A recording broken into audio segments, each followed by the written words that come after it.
Hello friends, Anoop study zone में आप लोग का स्वागत है। हम लोग पढ़ रहे थे योजना आयोग और पंचवर्षीय योजनाएं। पिछली वीडियो में हम लोगों ने योजना आयोग के बारे में देखा और पहली से लेकर चौथी पंचवर्षीय योजना के बारे में देखा और बीच में जो आता है एक वर्षीय योजना जिसे कि योजना अवकाश के नाम से जाना जाता है, प्लानिंग गैप, उसके बारे में देखा है। और अगर आप लोगों ने अभी उस वीडियो को नहीं देखा है तो आप लोग को डिस्क्रिप्शन में लिंक दे दिया जा रहा है, उस पर जाके उसको एक बार देख लीजिए। अब उसी क्रम में आगे हम लोग आज शुरू करेंगे पाँचवीं पंचवर्षीय योजना। पाँचवीं पंचवर्षीय योजना की बात करें तो यह जो है पाँचवीं पंचवर्षीय योजना डीपी धर मॉडल पर आधारित है। हम लोगों ने चौथी पंचवर्षीय योजना में देखा था कि चौथी पंचवर्षीय योजना असफल रही थी। उस समय आधारभूत संरचना में कमी देखी गई, कच्चे माल की अनुपलब्धता पाई गई, औद्योगिक उत्पादन की भी खराब स्थिति रही। उसकी वजह क्या थी कि 1971 ईस्वी में भारत पाकिस्तान का युद्ध हुआ था। बांग्लादेश से काफ़ी मात्रा में शरणार्थी आए हुए थे। इसके अलावा 1972-73 ईस्वी का जो है तेल संकट हुआ था। इस वजह से जो है गरीबी एक प्रमुख समस्या बन के उभरी थी भारत में। तो पाँचवीं पंचवर्षीय योजना में गरीबी उन्मूलन जो है और साथ में आत्मनिर्भरता, इसको केंद्रीय बिंदु बनाया गया। यानी मुख्य उद्देश्य इस योजना की बनी कि गरीबी का उन्मूलन किया जाए, आत्मनिर्भरता लाया जाए और आर्थिक समृद्धि हो। तो पाँचवीं पंचवर्षीय योजना का आपसे पूछे केंद्रीय बिंदु या आपसे पूछे मुख्य उद्देश्य क्या था, तो गरीबी उन्मूलन, आत्मनिर्भरता तथा आर्थिक समृद्धि। अब होता क्या है, यह योजना तो शुरुआत 1974 से की गई थी और 1979 इसकी अवधि यानी 5 सालों की बनाई गई थी। लेकिन 1977 के बाद कांग्रेस की सरकार गिर जाती है और आती है जनता पार्टी की सरकार, जनता दल की सरकार आती है, जिसके बाद इस योजना को, पाँचवीं पंचवर्षीय योजना को 1978 में ही बंद कर दिया जाता है। तो इस प्रकार आप इसका देखेंगे कार्यकाल कितना तक रहा, 1974 से 1978 तक, यानी 4 वर्षों तक। अगर आपसे पूछ ले कि किस पंचवर्षीय योजना का कार्यकाल सबसे कम रहा तो आपको याद रखना है पाँचवीं पंचवर्षीय योजना। ठीक है। अब इस पंचवर्षीय योजना में जो महत्वपूर्ण कार्य हुए उनके बारे में हम लोग देखते हैं। तो सबसे पहला कार्य आपको याद रखना है कि न्यूनतम आवश्यकता कार्यक्रम, यह कब शुरू किया गया, 1974 ईस्वी में। किस पंचवर्षीय योजना में, पाँचवीं पंचवर्षीय योजना में। इसके अलावा क्षेत्रीय ग्रामीण बैंक आरआरबी जो होते हैं, ये जो इन बैंकों की स्थापना 1975 ईस्वी में पाँचवीं पंचवर्षीय योजना में ही की गई। नेक्स्ट है अंत्योदय योजना। अंत्योदय योजना की भी शुरुआत पाँचवीं पंचवर्षीय योजना में 1977-78 के दौरान की गई और इसकी शुरुआत, ये भी पूछ सकता है कि इसकी शुरुआत किस राज्य में सबसे पहले की गई, तो भी याद रखना है राजस्थान में। नेक्स्ट है खाद्य के बदले अनाज कार्यक्रम। खाद्य के बदले अनाज कार्यक्रम की शुरुआत भी 1977-78 ईस्वी में पाँचवीं पंचवर्षीय योजना के दौरान की गई। अब पाँचवीं पंचवर्षीय योजना की बात करें तो यह पंचवर्षीय योजना खाद्यान्न और सूती वस्त्र के क्षेत्र में इसने तो संतोषजनक वृद्धि किया और जो इसका लक्ष्य रखा गया था, लक्ष्य को भी इसने जो है पा लिया। लक्ष्य की भी इसमें प्राप्ति हुई। लक्ष्य इसमें रखा गया था 4.4%, वृद्धि दर की लक्ष्य रखा गया था 4.4% और प्राप्ति जो हुई 4.8% की प्राप्ति हुई। लेकिन सभी क्षेत्रों में जो है यह वृद्धि दर विकास नहीं देखा गया। मेन जो विकास देखा गया खाद्यान्न और सूती वस्त्र के क्षेत्र में। तो आपसे पूछ लेगा कि पाँचवीं पंचवर्षीय योजना में सबसे संतोषजनक वृद्धि किस क्षेत्र में हुई, तो आपको याद रखना है खाद्यान्न और सूती वस्त्र में। तो ये बात हुई पाँचवीं पंचवर्षीय योजना की। नेक्स्ट हम लोग देखेंगे अनवरत योजना। अनवरत योजना आपने देखा कि 1978 में जनता दल की सरकार बनी, लेकिन यह सरकार 1980 तक ही चल पाई। 1980 में यह सरकार गिर गई, फिर से जो है कांग्रेस की सरकार बनी। लेकिन जब जनता दल की सरकार बनी थी तो उन्होंने छठवीं योजना का जो दृष्टिकोण पत्र यानी अप्रोच पेपर का अनुमोदन किया था 1978 से लेकर 1983 ईस्वी तक 5 सालों के लिए अनवरत योजना के नाम से यानी रोलिंग प्लान के नाम से। अगर आपसे पूछ ले कि रोलिंग प्लान कब से कब तक चला था, तो 1978 से 80 तक। घुमा के प्रश्न पूछ सकता है कि किस पंचवर्षीय योजना में चला था, तो 6वीं पंचवर्षीय योजना। और आपसे ऐसे भी पूछ सकता है कि किस सरकार के द्वारा चलाया गया था, तो जनता पार्टी जनता दल सरकार के द्वारा चलाया था।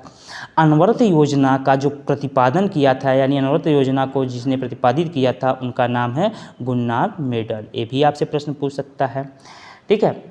अब 6वीं पंचवर्षीय योजना जो है, ए के नाम से चली 6वीं पंचवर्षीय योजना, अनवरत योजना रोलिंग प्लान, यह 1980 में समाप्त हो गई। लेकिन इस योजना के दौरान कई नीतिगत उपाय ऐसे किए गए जिसके बारे में आपको जानना है। पहला तो आपको याद रखना है कि जब काले धन की मात्रा की समस्या जो है उस समय भी थी, और यह मुद्दा उस समय भी उठा था, और उस समय भी उच्च मूल्य की जो मुद्राएं थी, जैसे 1000 का नोट, उसकी वैधता समाप्त कर दी गई थी। तो ये आपको नहीं याद रखना है कि 1978 के दौरान भी ये काम हुआ था, नोटबंदी वाला। दूसरा चीज़, पूरे देश में शराब के उत्पादन, व्यापार, विक्रय और उपभोग पर जो है पाबंदी लगा दी गई थी। इसके अलावा पब्लिक डिस्ट्रीब्यूशन सिस्टम यानी जन वितरण प्रणाली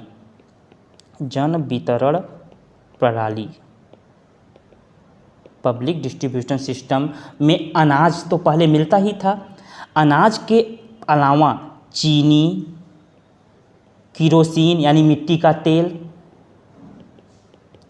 और कपड़ों की आपूर्ति की शुरुआत अनवरत योजना रोलिंग प्लान में हुई थी। आपसे पूछ लेगा कि जो पब्लिक डिस्ट्रीब्यूशन सिस्टम या जन वितरण प्रणाली था, उसमें चीनी, किरोसिन की आपूर्ति की शुरुआत कब की गई थी, किस पंचवर्षीय योजना में या किस योजना में की गई थी, तो आप याद रखना है रोलिंग प्लान। या आपको अगर रोलिंग प्लान अनवरत योजना नहीं दिया है तो 6वीं पंचवर्षीय योजना, जो कि जनता दल के द्वारा शुरू किया गया था। इसके अलावा सार्वजनिक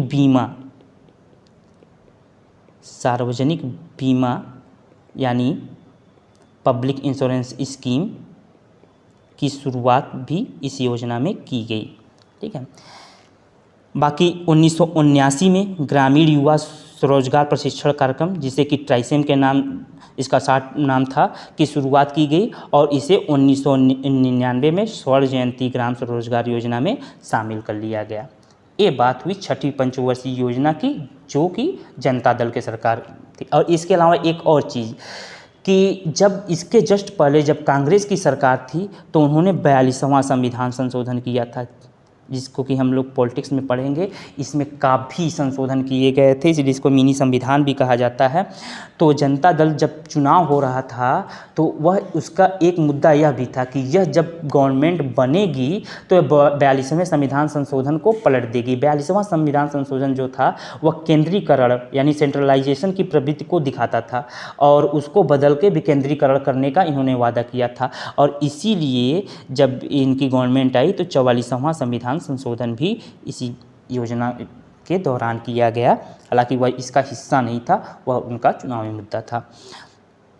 ये तो हुआ अनवरत योजना, जो कि 6वीं पंचवर्षीय योजना का हिस्सा था, जो कि जनता दल सरकार की थी।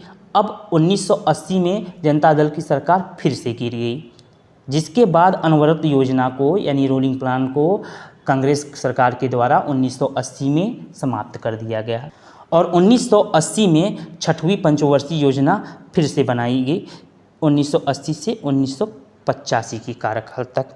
तो अब यहाँ पे एक चीज़ ये याद रखना है कि कौन सी पंचवर्षीय योजना 2 बार शुरू की गई, तो आपको याद रखना है 6वीं पंचवर्षीय योजना 2 बार शुरू की गई। ऐसे भी पूछ सकता है कि 2 सरकारों के द्वारा कौन सी पंचवर्षीय योजना शुरू की गई, तो 6वीं पंचवर्षीय योजना। इस पंचवर्षीय योजना का जो केंद्रीय बिंदु था वह भी गरीबी निवारण और रोजगार सृजन था। तो यहाँ पे एक चीज़ और ध्यान रखना है कि हम लोगों ने पीछे देखा है कि जो 5वीं पंचवर्षीय योजना था, इसका भी जो है लक्ष्य क्या था, गरीबी उन्मूलन। तो आपसे गरीबी उन्मूलन का पूछे लक्ष्य कौन था, किस पंचवर्षीय योजना का था, अगर 5वीं 6वीं पंचवर्षीय योजना दोनों ऑप्शन में दिया है तो आपको 5वीं चुनना है, ठीक है। यहाँ पे गरीबी निर्माण और रोजगार सृजन दिया हुआ है, अगर दो ये पूरा सेम दे दे तब आपको यहाँ पे इसको चुन लेंगे, या तो फिर 6वीं ऑप्शन में ही देगा। लेकिन एक चीज़ याद रखना है कि गरीबी निवारण, गरीबी उन्मूलन जो लक्ष्य था वो तो 5वीं पंचवर्षीय योजना में ही शुरू हो गया था, लेकिन गरीबी हटाओ का नारा जो दिया गया वह 6वीं पंचवर्षीय योजना में दिया गया। और यह नारा किसके द्वारा दिया गया? श्रीमती इंदिरा गांधी के द्वारा। ये चीज़ याद रखना है। और साथ ही में रोजगार मापन के लिए एक मानक व्यक्ति वर्ष यानी स्टैंडर्ड पर्सन ईयर, मानक व्यक्ति वर्ष स्टैंडर्ड पर्सन ईयर की जो है शुरुआत या योजना अपनाई गई इसी 6वीं पंचवर्षीय योजना में। इसमें क्या था कि यदि कोई व्यक्ति 8 घंटे प्रतिदिन के हिसाब से 273 दिन 8 घंटे प्रतिदिन काम करे और उसके हिसाब से 273 दिन अगर उसको कार्य मिल जाता है यानी कार्य में वह नियोजित है, तो उसे जो है मानक व्यक्ति वर्ष की दृष्टि से रोजगार युक्त कहा जाएगा। ठीक है। और इसके अलावा जो इस योजना के दौरान महत्वपूर्ण कार्य हुआ, हम लोगों ने देखा था कि 1969 में 4थी पंचवर्षीय योजना के दौरान 14 बैंकों का राष्ट्रीयकरण किया गया था। 6वीं पंचवर्षीय योजना के दौरान भी 6 बैंकों का जो है राष्ट्रीयकरण किया गया 1980 में। अब बैंकों का राष्ट्रीयकरण किस किस बैंक का किया गया था ये तो एक अलग टॉपिक में ही हम लोग को पढ़ना है, तो पूरा डिटेल में वहाँ पे पढ़ेंगे। इसके अलावा इस पंचवर्षीय योजना की एक खास बात और याद रखना है कि इस पंचवर्षीय योजना के दौरान ही 1982 ईस्वी में नाबार्ड की स्थापना की गई। नाबार्ड यानी नेशनल बैंक फॉर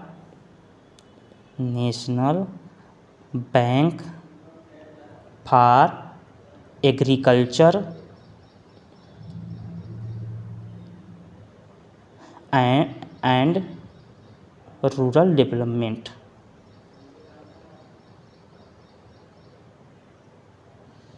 यानी राष्ट्रीय कृषि और ग्रामीण विकास बैंक, इसकी स्थापना भी जो है 6वीं पंचवर्षीय योजना में की गई। नाबार्ड का हेडक्वार्टर कहाँ पर है? नाबार्ड का हेडक्वार्टर जो है वह है मुंबई में। और इस समय इसके प्रबंध निदेशक अगर पूछ ले तो कौन है? गोविंदा राजुलू चिंतला। ठीक है। और नाबार्ड का मेन काम क्या है? कृषि ऋण से जुड़े क्षेत्रों में योजना और परिचालन के साथ साथ उसके नीतिगत मामलों में भारत के जो ग्रामीण क्षेत्र हैं उनकी जितनी भी आर्थिक गतिविधियां हैं उनके क्षेत्र में यह नाबार्ड काम करती है, उनको वहाँ पे ऋण देना इत्यादि। 1982 में ही एक और बैंक की स्थापना की गई थी जिसका नाम है एक्जिम बैंक यानी एक्सपोर्ट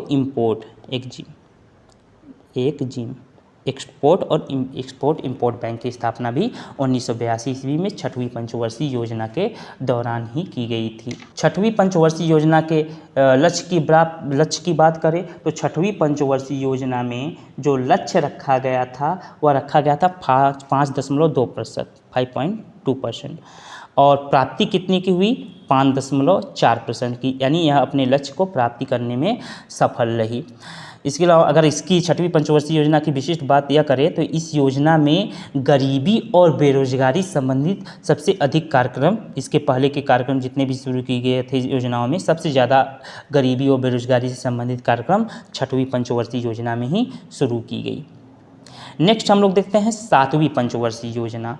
7वीं पंचवर्षीय योजना जो है 1985 में शुरू की गई, लेकिन 15 वर्षों 2000 ईस्वी तक ध्यान में रखकर कि यहाँ तक 2000 ईस्वी तक क्या क्या किया जाए, कैसे विकास किया जाएगा, इस चीज़ को ध्यान में रखकर किया गया। हालांकि यह योजना की जो अवधि थी, कार्यकाल थी, वो 1985 से 1990 थी। इसमें कुछ विशेष जो क्षेत्र विशेष थे उस पर ज़्यादा महत्व दिया गया, जैसे कि रोजगार में वृद्धि, जनसंख्या की वृद्धि दर में कमी, पोषण का पर्याप्त स्तर, ऊर्जा प्रबंधन आदि।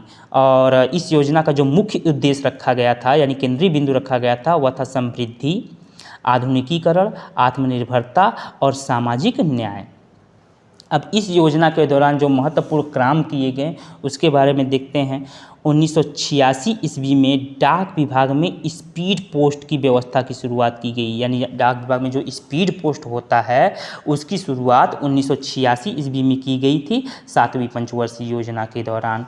इसके अलावा 1988 में सेबी की स्थापना की गई। सेबी का हेडक्वार्टर कहाँ है? इसका हेडक्वार्टर जो है मुंबई में है। सेबी मतलब भारतीय प्रतिभूति और विनिमय बोर्ड, इसका हेडक्वार्टर मुंबई में है। और इस समय इसके जो संस्था कार्यपालक हैं वह हैं अजय त्यागी। इसके बारे में हम लोग अलग से इसके बारे में भी पढ़ेंगे। तो सेबी की स्थापना 1988, हालांकि इसको जो है वैधानिक मान्यता जो है जाके 1992 में मिला। तो ये भी चीज़ ध्यान में आपको रखना है, अगर पूछ ले कि सेबी को जो है वैधानिक मान्यता कब जाके प्राप्त हुई तो 1992 में, लेकिन स्थापना इसकी 1988 में ही की गई थी। इसके अलावा अप्रैल 1989 में जवाहर रोजगार योजना और सितंबर 1989 में नेहरू रोजगार योजना की शुरुआत 7वीं पंचवर्षीय योजना के दौरान ही की गई। इस योजना में जो सकल घरेलू उत्पाद में वृद्धि का लक्ष्य रखा गया था 5%, जबकि प्राप्ति कितनी की हुई 5.8% की। तो इस प्रकार यह योजना भी अपने लक्ष्य को प्राप्त करने में सफल रही।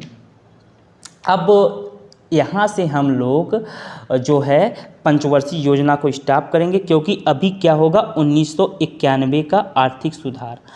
1991 का जब आर्थिक सुधार होगा उसके बाद जो पंचवर्षीय योजनाएं होंगी उनके जो है लक्ष्य अलग होने लगेंगे। तो पहले हम लोग 1991 का जो आर्थिक सुधार होता है उसको जब पढ़ लेंगे, उसके बाद की जो पंचवर्षीय योजना है यानी 8वीं पंचवर्षीय योजनाओं के आगे का पंचवर्षीय योजना, उसको पढ़ने के बाद पढ़ेंगे। नेक्स्ट टॉपिक जो हम लोग का होगा वह होगा हरित क्रांति। तो दोस्तों उम्मीद करता हूँ आज की वीडियो आप लोग को पसंद आई होगी। पसंद आई है तो लाइक शेयर ज़रूर करें, और साथ में अगर चैनल को अभी तक सब्सक्राइब नहीं किया है तो चैनल को सब्सक्राइब ज़रूर कर लें। मिलते हैं नेक्स्ट वीडियो में, तब तक के लिए धन्यवाद। जय हिंद।